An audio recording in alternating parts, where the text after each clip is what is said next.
தாய் தமிழ் உறவுகளுக்கு வணக்கம். சற்று முன் வெற்றி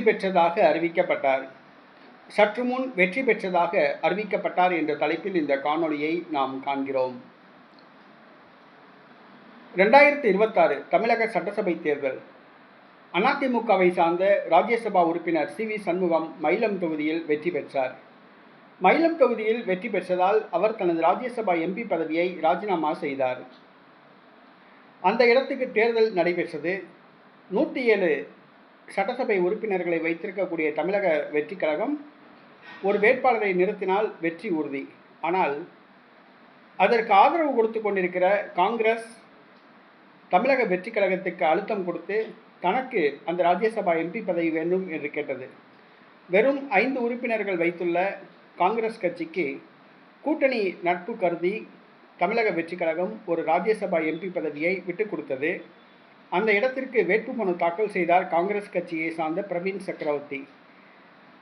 அவரோடு சேர்த்து மீதி 17 பேர் வேட்புமனு தாக்கல் செய்திருந்தனர். அவர்களுடைய மனுக்கள் எல்லாம் நிராகரிக்கப்பட்ட நிலையில் தற்பொழுது ராஜ்யசபா எம்பி தேர்தலில் பிரவீன் சக்கரவர்த்தி மனு மட்டும் ஏற்கப்பட்டது.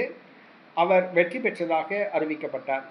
தமிழ்நாட்டில் காங்கிரஸ் கட்சிக்கு ராஜ்யசபா எம்பிக்கள் 2 பேர் தேர்தலுக்கு முன்பாக திமுகவிடம் கூட்டணி வைத்து ஒரு எம்பி திலக் வெற்றி பெற்றார்.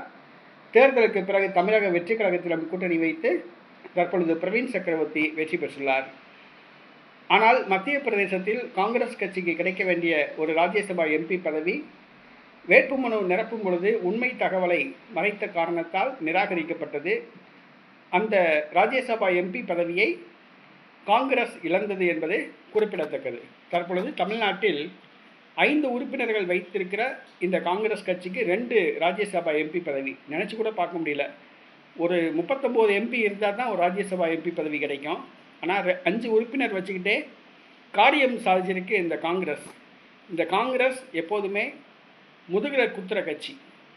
5 உறுப்பினர்கள் வச்சுக்கிட்டு இப்போ 2 அமைச்சர் பதவி வாங்கியிருக்காங்க, ஒரு ராஜ்யசபா எம்பி பதவி வாங்கியிருக்காங்க. இனி அடுத்து தமிழ்நாட்டில் உள்ளாட்சி தேர்தல் நடக்குது.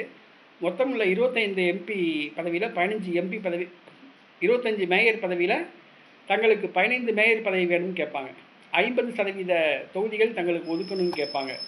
ஏன்னா காங்கிரஸ் எப்போதுமே இருக்க இடம் கொடுத்தா படுக்க இடம் கேட்குற கட்சி தான் இந்த காங்கிரஸ். இந்த காங்கிரஸை நம்பி தமிழக வெற்றி கழகம் ஆட்சியை நடத்த வேண்டும் என்பது கனவில் கூட நினச்சி பார்க்கக்கூடாது. எந்த நேரம் முதுகில் குத்திட்டு போகும்னு தெரியாது. அந்த மாதிரி கட்சி காங்கிரஸ்.